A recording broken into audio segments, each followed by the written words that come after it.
Well, muli po ay narito po ang inyong lingkod, ang inyong Lolo Jose upang mag-share sa inyo ng mga bagay tungkol sa ating mga pananampalataya.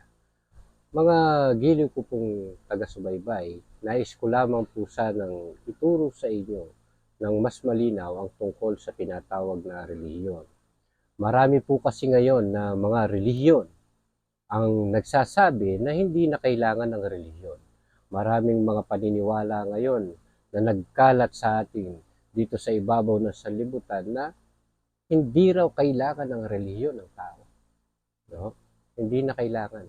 Ang kailangan natin ay manampalataya sa Panginoong Kristo Jesus at ang pananampalatayang ito ang siyang magiging daan upang magkaroon tayo ng tinatawag na kaligtasan. Totoo nga ba na hindi na nga ba kailangan ng relihiyon?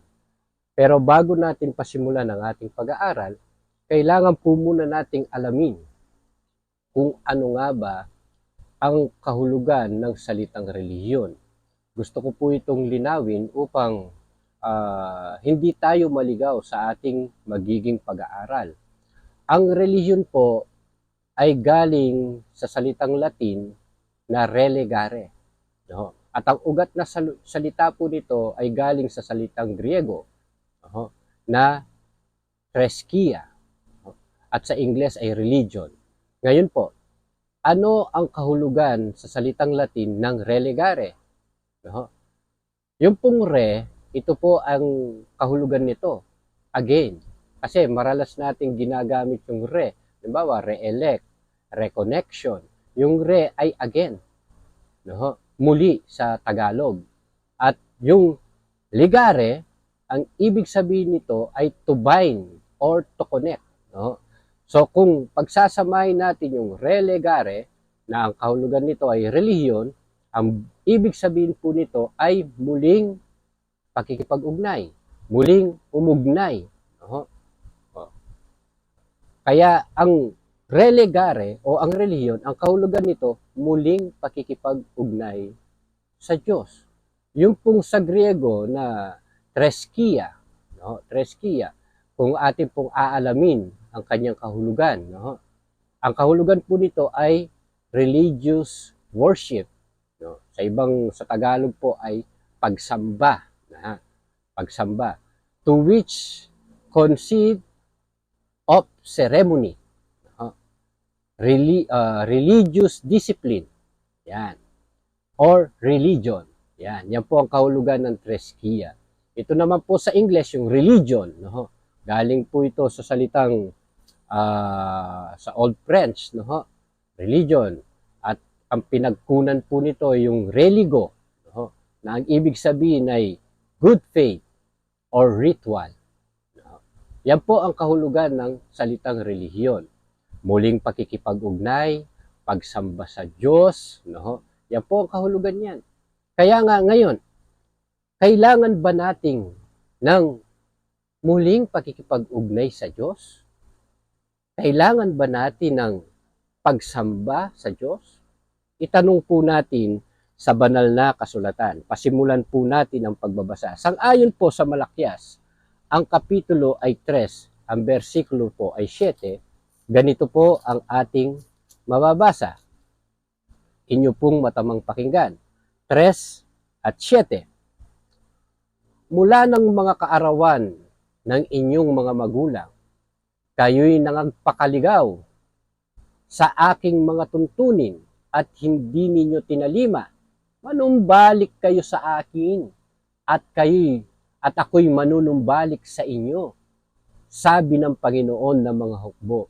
Ngunit inyong sinabi, sa ano kami manunumbalik? Maliwanag po ang sinasabi ng banal na kasulatan. Mula po sa panahon ng mga magulang, tayo ay nahiwalay sa Diyos. At yan po ay sa pamamagitan ng kasalanan. Ngayon, ang sabi ng Panginoon, manumbalik kayo sa akin. Dahil nagkahiwalay ang tao at ang Diyos dahil sa pamamagitan ng kasalanan. Kaya ang utos ng Panginoon sa tao, manumbalik kayo sa akin. Ibig sabihin, magsama muli ang tao at ang Diyos. Manumbalik kayo. Ngayon, Sa pagre-relihiyon po natin, no? Pagre-relihiyon natin, kailangan ba nating manumbalik sa Panginoon? O sa ibang salita, kailangan ba nating magrelihiyon sa Diyos? No? Kailangan ba natin? Bakit? Kailangan ng tao. No? Sapagkat ang kahulugan ng relihiyon ay reconcile. No? Muling magbalik. Kaya nga yung ibang mga reliyon, ginagamit nila yung tinatawag na magbalik loob. No? Bakit? Sapagkat nahiwalay nga ang tao sa Diyos. No? Mula pa sa panahon ng mga magulang, panahon ni Eva at Adan, hanggang sa panahon natin ngayon ay nahiwalay tayo sa Diyos. No? Hiwalay. Kaya nga, ang sabi ng mga ibang mga religion, hindi na kailangan ng relihiyon. Bakit? Sapagkat dumating ang Panginoong Kristo Jesus, kaya siya ay ating dapat sampalatayanan. No? Totoo kaya to na sinasabi? Ngayon, meron bang pagkakasundo? No? Kasi nahiwalay ang tao. Ngayon, ang gusto ng Diyos makipagkasundo sa tao at sa Diyos na kailangan silang muling magsama. No? Muling magkaugnay ang tao at ang Diyos. Merong bang ganun? Basahin po natin sa 2 Korinto. Ganito po ang ating mababasa, mga giliw ko pong tagapakinig. 2 Korinto, ang kapitulo po ay 5, ang versikulo po ay 19. Ganito po ang ating mababasa, mga giliw nating tagapakinig. 5:19 ng 2 Korinto. Sa makatwid bagay na ang Diyos kay Kristo ay pinakipagkasundo ang sanlibutan sa Kanya rin, na hindi ibinibilang sa kanila ang kanilang mga kasalanan at ipinagkatiwala sa amin ang salita ng pagkakasundo. Napakaliwanag po, no? Meron pong salita ng pagkakasundo. At ang salita ng pagkakasundong ito, ipinagkatiwala sa mga tunay na lingkod ng Diyos. Walang iba kundi ang mga apostol. No? Ipinagkatiwala sa kanila. Bakit kailangan magkasundo ang tao at ang Diyos? Sapagkat sila'y hiwalay. No? At yung salita ng pagkakasundo, ito po yung salita ng Panginoong Kristo Jesus. No? Upang ang tao at ang Diyos ay muling magkaugnay. No? Magkaugnay. Kailangan po nilang magkaroon ng pag-uugnay. No? Ngayon, bakit po kailangan ng reliyon? Kailangan natin magkasundo. Siguro naman, maliwanag na sa atin, no? Upang tayo magkaroon ng ugnayan sa Panginoon. Upang tayo muling makasama ng Panginoong Diyos. Anong kinalaman ng reliyon dito? No? Anong kinalaman ng reliyon dito? Kasi hindi mahalaga ang reliyon. Sapagkat kung babasahin natin sa mga ibang diksyonaryo, ang kahulugan ng reliyon, tinatawag itong mga kapulungan ng mga mananampalataya. Yan po ang nakalagay dyan. No? Kapulungan ng mga mananampalataya. Isa itong grupo ng mga mananampalataya. Ang isang Kristiyano, ang tawag po niya, reliyon ng mga Kristiyano, yan po ay kapulungan ng mga mananampalataya sa Panginoong Kristo Jesus. No? Yan po ang totoo niyan. Ngayon, tanungin natin ang Panginoon. Pagtanong tayo sa banal na kasulatan, kailangan ba talaga ang reliyon? Makakapunta ba ang isang tao papunta sa langit, papunta sa Ama, kung wala siyang relihiyon? Kagaya ng sinasabi ng iba, hindi kailangan ng relihiyon. Makakapunta ba, no, ang tao, o makakapag-ugnay ba ang tao sa Diyos kung wala siyang relihiyon? Basahin natin. Bibigyan ko po kayo ng isang talata na sana po ay inyo pong pakinggan at bigyan natin ng konting unawa. No? Unawa ang kailangan po natin. Sa Juan 14 at 6, ganito po ang ating mababasa. Kailangan po natin ng unawa sa talatang ito sapagkat kailangan po maliwanag po kasi ito. Kung hindi, tayo po ay maliligaw. 14 at 6. Basahin po natin. Ganito po ang ating mababasa. Sinabi sa kanya ni Jesus, ako ang daan, yan, at ang katotohanan, at ang buhay. Yan. Sino man ay hindi makaparoroon sa Ama, kundi sa pamamagitan ko. Liwanag po, no? Sabi rito, ang Panginoong Kristo Jesus ang daan, ang katotohanan, at ang buhay. Itanong natin, ang Panginoon pala ang daan, ang Panginoon din ang katotohanan, at siya rin ang buhay. No? Siya po ang dapat nating lakaran. Ibig sabihin, hindi na natin kailangan ng reliyon. Ang kailangan na lang natin ng Panginoon sapagkat siya ang daan upang makaparoroon tayo sa ating Ama para magkaroon tayo ng ugnayan. Yan ho ba talaga ang kahulugan ng nabasa nating talata? No? Ang banal na kasulatan, kapag nagtanong tayo dito, sabi ng banal na kasulatan, hindi siya magkukulang. Nakasulat po yan sa Isayas. No? Hindi siya magkukulang. Itanong natin, ano yung tinutukoy na daan ng Panginoon na sinasabi niyang ako ang daan? Ano yung daan na tinutukoy? Ano yung tinutukoy na katotohanan? Ano yung tinutukoy na buhay? Kung babasahin po natin dito, sang-ayon po sa Juan 17:17, ganito po ang ating mababasa. 17:17, pakabanalin mo sila sa katotohanan, ang salita mo'y katotohanan. Pues, yung tinutukoy ng Panginoon na ako ang katotohanan, ang tinutukoy niyang katotohanan ay ang kanyang mga salita. Ang kanyang mga salita. Ngayon, ano naman po yung sinasabing ako ang buhay?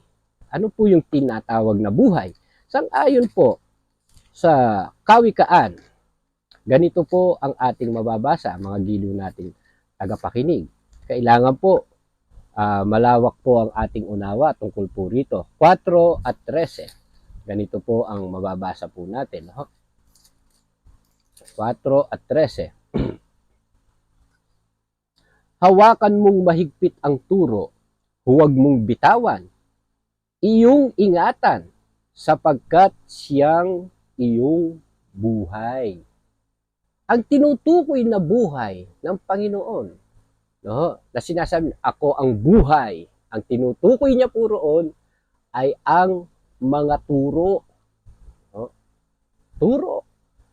Ngayon, nalaman natin, sinabi ng Panginoon, ako ang daan, ako ang katotohanan, ako ang buhay. So, ano ang buhay? Ito yung turo. Ano yung katotohanan? Salita ng Diyos. Ano naman po ang tinatawag na daan?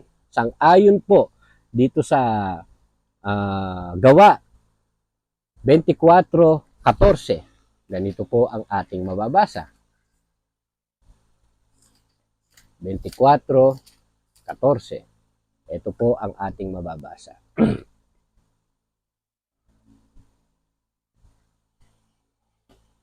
Bentikwatro at 14.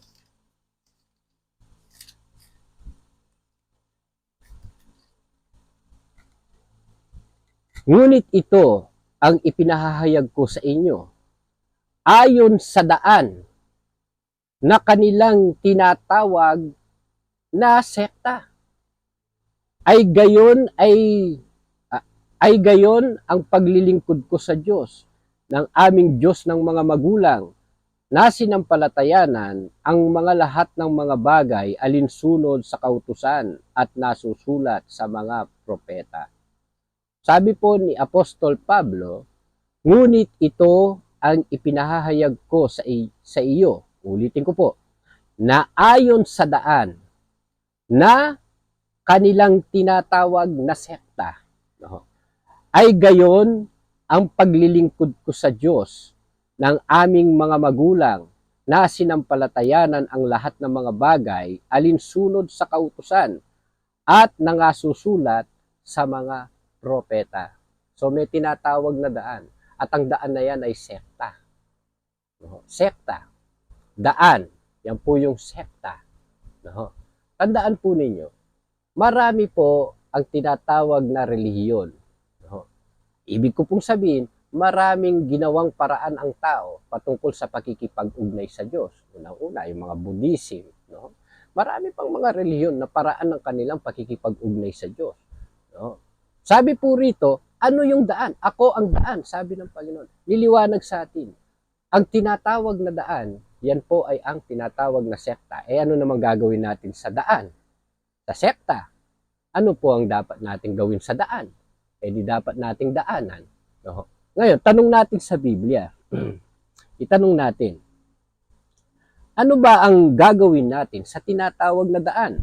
Sang-ayon po sa Efeso. Kasi may daan na eh. Tinatawag po itong sekta. Anong gagawin naman natin sa daan? Ito po, Efeso 2 at 10. Basahin po natin. Sapagkat tayo kanyang gawa na nilalang kay Kristo Jesus para sa mabubuting gawa na inihanda ng Diyos noong una upang siya nating lakaran. No? Anong meron sa loob ng daan na tinatawag ng Panginoong Kristo Jesus? Ako ang daan. Ang sabi rito, buhat pa ng pasimula, inihanda ng Diyos. Ang alin? Ang tao. Sa mabubuting gawa. Na ano? Na dapat nating lakaran. Saan natin dapat lakaran yan? Alam naman sa tubig. Alam naman, lalakad tayo sa tinatawag na daan. At kaninong daan yan? Sabi ng Panginoon, ako ang daan. Yung kanyang daan. Yung kanyang sekta. Ano ba yung kanyang sekta? Meron bang sekta sa Biblia? Meron bang relihiyon ng Panginoon? Meron bang tinitignan ng Panginoon na relihiyon? Lahat ba ng relihiyon tinitignan niya? Meron ba siyang bukod tanging tinitignan na relihiyon? Basahin po natin sa Santiago para mabasa natin. Meron nga ba na tinitignan ng Panginoon na isang relihiyon? Sang-ayon po dito sa Santiago 1:27, ganito po ang ating mababasa. 1:27.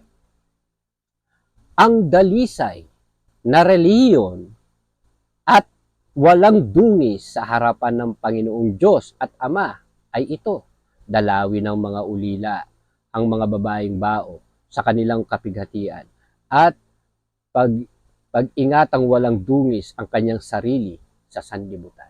Kung gayon, sa harapan ng Panginoon, mayroong isang relihiyon na dalisay. Ano pa ibig sabihin ng dalisay? Ano pa ibig sabihin ng dalisay na relihiyon? Ang dalisay na relihiyon. Ibig sabihin, ang dalisay na pakikipag-ugnay sa Diyos. Merong dalisay na pakikipag-ugnay sa Diyos. Ano ba yung dalisay? Pure. Pure po, pure. Na pakikipag-ugnay sa Diyos. Marami po kasi relihiyon, iba eh. Iba yung kanilang nasain eh. Hindi pure eh. Lalong-lalo na po yung mga walang relihiyon. Kapag wala kang relihiyon, wala kang pakikipag-ugnay sa Diyos. Wala kang pakikipag-ugnay. Bakit? Wala kang relihiyon eh. Sabi ng Panginoon, ako ang daan at naliwanagan natin. Ano ba yung daan? Ito yung mabubuting gawa. Na dapat nating lakaran. At ano yung saan natin dapat gawin ang tinatawag na mabubuting gawa na itinuturo ng Panginoon? Sa daan na tinatawag na sekta. Meron bang tinitignan ng Panginoon na relihiyon? Meron. Yung dalisay na relihiyon. Meron po, nakalagay sa Biblia. At kung babasahin po natin yan dun sa ang salita ng Diyos version, dun sa ASND, ang nakalagay po doon, ang pagkarelihiyosong itinuturing na dalisay na walang kapintasan ng Diyos Ama ay ito. Napakinggan niyo po. Doon po ito, nakasulat po ito doon sa ang salita ng Diyos version. Napakaliwanag. Ang pagkarelihiyoso. Itinuturing na dalisay at walang kapintasan. Ibig sabihin, ang itinuturing ng Panginoon na isang relihiyon na pakikipag-ugnay sa Diyos, pakikipagkasundo sa Diyos, pagsamba sa Diyos, ay ito. Ano po yun? Nabanggit na po rito, iniingatan ang kanyang sarili na walang dumi sa harapan ng Panginoon. Walang pagkakaiba doon sa sinasabi ng Panginoon, di ba? Lakaran natin yung mabubuting gawa. Ano ang paglakad sa mabubuting gawa? Yan po ay pag-iingat sa sarili. Pag-iingat po yan sa sarili. Ngayon, paano kung wala kang relihiyon? Paano kung sinasabi mo, naniniwala ka kay Kristo, wala ka namang relihiyon? Ano naman ang magiging sitwasyon ng isang taong naniniwala sa mga tao na nagsasabing hindi nila kailangan ng relihiyon? Hindi raw nila kailangan magipag-ugnay sa Diyos. Hindi raw nila kailangan sumamba sa Diyos. Dahil yan ang kahulugan ng relihiyon. No? Hindi nila kailangan magipagkasundo sa Diyos. No? O sinasabi po nila, ano ang sabi po dito sa banal na kasulatan? Mateo. Basahin po natin para maliwanag. Mateo. Ang kapitulo po ay 21, ang versikulo po ay 23. Ganito ang ating mababasa. 21 hanggang 23. Ganito po ang ating mababasa. 7:21 pala. Sorry po, medyo tao lang po, nagkakamali po. Ito. 7:21 hanggang 23. Hindi ang bawat nagsasabi sa akin, Panginoon, Panginoon, ay papasok sa kaharian ng langit, kundi ang gumaganap ng kalooban ng aking Ama na nasa langit. Ngayon, alam niyo ho ba ang kalooban ng ating Ama? Ang kalooban ng ating Ama, dapat alam niyo muna yan. Kasi hindi pwedeng hindi niyo alam ang kalooban ng Ama. Binasa natin kanina, doon po sa Malakias 3:7. Ano nakalagay po ron? Manumbalik kayo sa akin at ako'y manunumbalik sa inyo. Ano ang kalooban ng Ama? Ang gusto ng Ama. No? Manumbalik tayo sa Kanya. No? Manumbalik sa Kanya. Paano tayo manunumbalik sa Kanya? No? Kailangan nating magkaroon ng bind o bond. No? Kailangan tayo'y magkaroon ng ugnayan. No? Sa ibang salita, kailangan natin ng relihiyon. At yung relihiyon na yan, kailangan yung dalisay na relihiyon. No? Hindi basta-basta relihiyon. Ang sabi po rito, yung dalisay na relihiyon. Yan po ang kalooban ng Ama. Magbalik loob ang lahat ng mga tao. Magrelihiyon sa Diyos. Tandaan ninyo, sa tunay na Diyos at sa tunay na tinatawag na relihiyon. Maraming relihiyon ngayon, kagaya ng mga nagsasabing hindi kailangan ng relihiyon. Ano magiging kalagayan nila? No? Sabi po rito, basahin natin, hindi ang lahat o hindi ang bawat nagsasabi sa akin, Panginoon, Panginoon, ay papasok sa kaharian ng langit, kundi ang gumaganap ng kalooban ng aking Ama na nasa langit. Marami ang magsasabi sa akin sa araw na yaon, Panginoon, Panginoon, hindi baga nagsipaghula kami sa iyong pangalan? At sa pangalan mo'y nangagpalayas kami ng mga demonyo? At sa pangalan mo'y nagsigawa kami na maraming mga gawang makapangyarihan? Kung magkagayoy, ihahayag ko sa kanila, kailanman ay hindi ko kayo nakikilala, magsilayo kayo sa akin, kayo na manggagawa ng katampalasanan. Ano ang magiging sitwasyon ng mga taong naniniwala kay Kristo, subalit wala po silang ugnayan sa Diyos, wala po silang relihiyon, no? Wala po silang religare, no? Wala silang treskiya, no? Ano ang magiging kalagayan nila? No? Bagamat pinaniniwalaan nila ang Panginoong Kristo Jesus, basta naniniwala lamang sila sa Panginoon natin at sumasampalataya sila. Kagaya po ng ating nabasa, hindi ko kayo nakikilala. Hindi sila kikilalanin ng Panginoon. Bibigyan ko kayo ng isang mabuting halimbawa. Yung halimbawa, yung pulis. No? Pulis. Oh, may baril siya. No? May uniform. Naka-uniform siya. Ginagampanan niya, pinatutupad niya ang batas. No? Nanguhuli siya ng kriminal. No? Okay yan gawa ng pulis yan No? Ano pa? Ano pa ginagawa ng pulis? Nanguhuli siya pinapatupad niya yung batas. No? Pumapatay siya ng mga kriminal. Nanguhuli siya. Subalit, kung wala kang ugnayan sa PNP, wala kang ugnay, no? Ano sasabihin sa iyo ng superior ng PNP kapag nahuli ka? Pag pumunta ka sa police station, ano sasabihin nila sa iyo? Naka-uniform ka, kumpletos recados ka. No? pero wala kang relihiyon, hindi ka ugnay sa PNP, anong mangyayari sa'yo? Ano sasabihin sa'yo? Kagayang-kagaya rin, no? Na sinasabi ng Panginoon. No? Bagamat mabuti ang ginawa ng pulis, pulis-pulisan lang pala. No? Hindi naman siya ugnay sa PNP. Bagamat mabuti ang kanyang ginawa, makakasuhan pa siya. No? Ano sasabihin sa kanya ng ano? Hindi kita kilala. No? Ikaw gumagawa ka ng gawain ng pulis, pero hindi kita kilala. Anong mangyayari sa kanya? Eh di palalayasin siya o kaya ikukulong siya. Mga minamahal nating mga tagapakinig.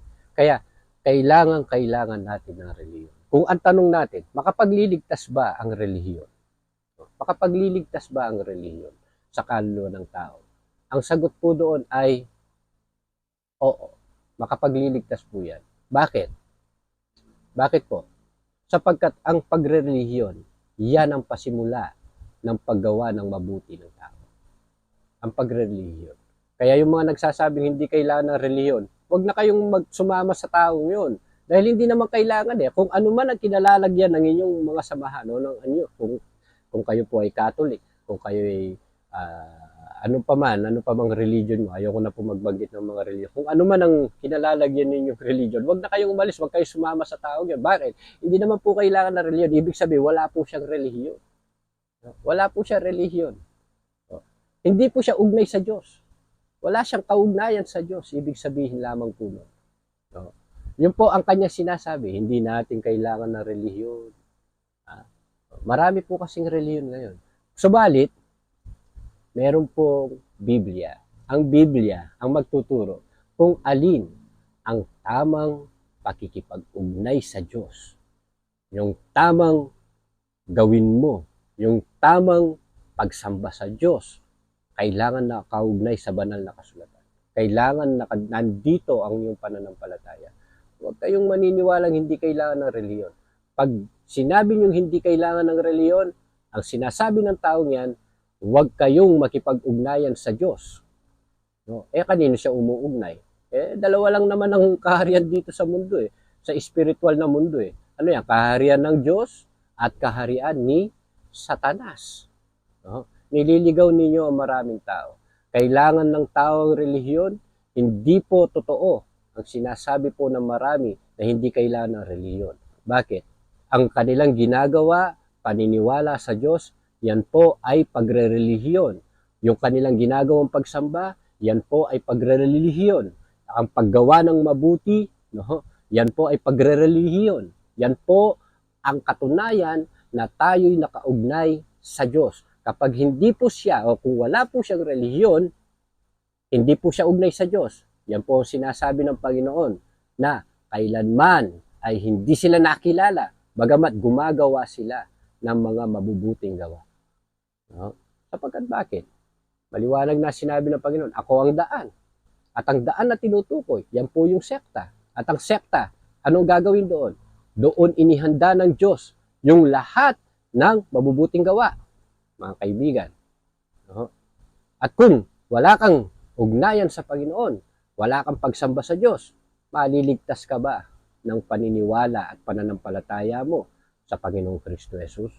Kung naniniwala ka sa Panginoong Kristo Jesus, anong paniniwalaan? Yung kanyang salita. At kung nalaman mo ang salita ng katotohanan, minamahal na kapatid, at sumampalataya ka sa Panginoong Kristo Jesus, kailangan mong lumakad sa daan na tinuturo ng Panginoon. At alin ang daan? Yan po yung sekta. At anong gagawin sa sekta? Maliwanag po ang sinabi ng Biblia. Diyan gagawin ang lahat ng mabubuting gawa. No? Hindi po yung, huwag niyong paniniwalaan yung ibang mga mangangaral na hindi kailangan ng relihiyon. Ang relihiyon ay parte ng ating kaligtasan. Okay, may relihiyon ka nga, mapagmura ka naman. Wala ring kwenta ang relihiyon mo. Nakikipag-ugnay ka sa Panginoon. No? Nagre-relihiyon ka, pero number 1 kang chismosa. Wala ring kwenta ang relihiyon mo. No? Hindi makapagliligtas sa relihiyon kung ganun ang isang tao. Kailangan, sabi ng Panginoon, ang dalisay na relihiyon, ang tao'y humihiwalay sa karumihan ng sanlibutan. Hindi siya nahahawa sa lahat ng mga karumihan dito sa ibabaw ng sanlibutan. Kaya yan ang dalisay na reliyon.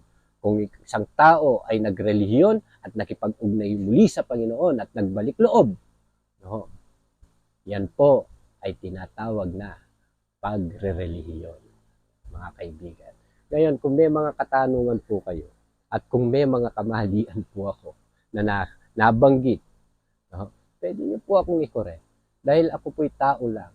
Hindi po ako perfect. No? Kagaya ng ibang mga mangaral na nagsasabing perfect sila. No?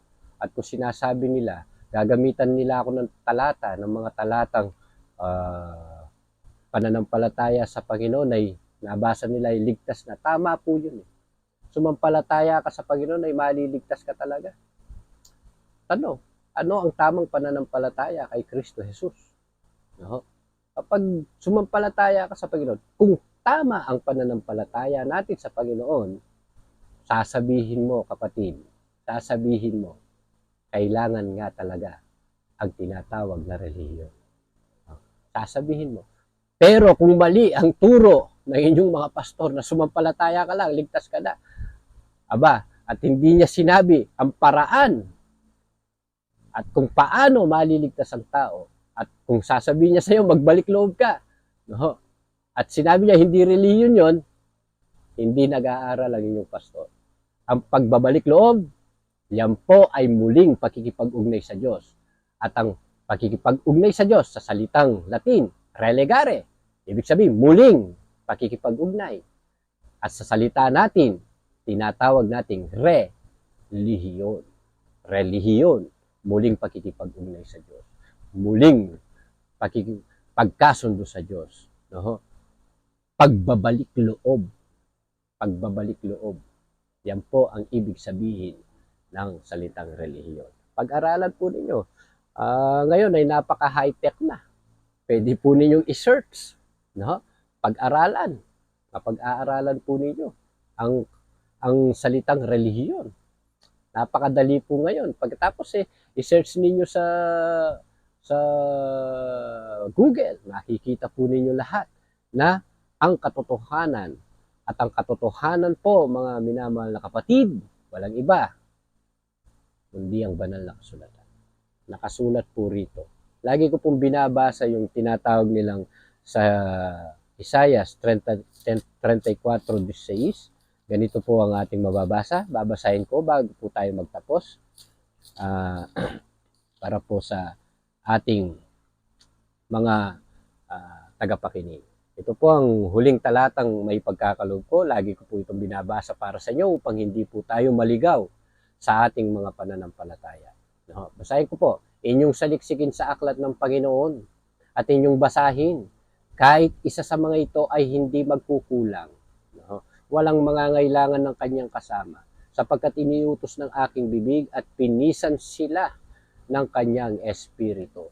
So ngayon, kung patungkol sa pananampalataya, tungkol po sa paniniwala at tungkol sa Diyos ang pinag-uusapan, saliksikin ang aklat ng Panginoon at inyong basahin. Kahit isa sa mga ito ay hindi magkukulang. Kaya nga po, ang banal na kasulatan lagi po ninyong basahin upang hindi kayo maligaw ng mga taong nagtuturo sa inyo na hindi na raw kailangan ng reliyon. Kailangan natin ng reliyon, mga kaibigan. Kailangan. Huwag niyong paniwalaan ng mga taong nagsasabing hindi kailangan ng reliyon. Yan pong mga yan ay walang ugnay sa Diyos. Wala silang kaugnayan sa Diyos. Kapag sinabi mong wala kang relihiyon, wala kang ugnay sa Diyos.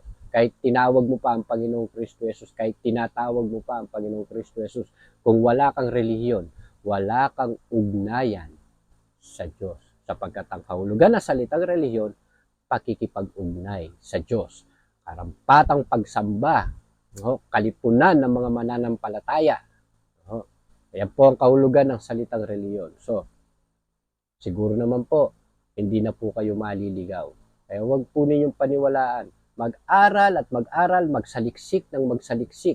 Huwag po basta-basta naniniwala sa mga pastor, sa mga nagtuturo sa inyo. No? Kailangan po na pag-aralan ng Biblia. Ang ipinopromote ko po, pag-aralan natin ang Biblia. Huwag po kayo basta-basta maniniwala. Napakadali na po ngayong magsaliksik. no? Meron pong internet. Kaya yung mga nagsasabi diyan sa ang mga nagtuturo diyan sa internet na sinasabing hindi kailangan ng reliyon, huwag niyo pong paniniwalaan yung mga yan. Wag na wag po. Maliligaw po kayo ng mga yan. Maraming salamat po. Muli po ang inyong Lolo Jose. Sana po ay nakapulot po kayo at sana po ay wag kayong mailigaw ng mga taong walang relihiyon.